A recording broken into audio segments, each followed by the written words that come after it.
प्रवाशांनी भरलेली बस अचानक पलटी झाली आणि त्यामध्ये तब्बल 17 जणांचा जागीच मृत्यू झाला. मित्रांनो, माणसाच्या काळजाचा ठोका चुकवणारी ही घटना आहे जम्मू काश्मीरमधली, रामनगरमधली.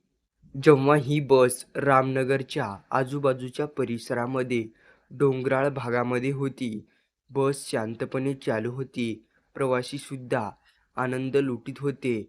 मात्र पुढच्या काही सेकंदातच मोठी दुर्दैवी घटना घडली आणि होत्याचं नव्हतं झालं. जेव्हा डोंगराळ भागामध्ये बस चालत होती, अचानक चालकाचं गाडीवरील नियंत्रण सुटलं आणि बस चक्क पलटी झाली. प्रवाशांनी खचाखच भरलेली बस अचानक पलटी झाल्याने एकच आरडाओरड उडाली आणि यामध्ये 17 जणांचा जागीच मृत्यू झाला. अशाच बातम्यांसाठी चॅनेल सबस्क्राईब करून घ्या.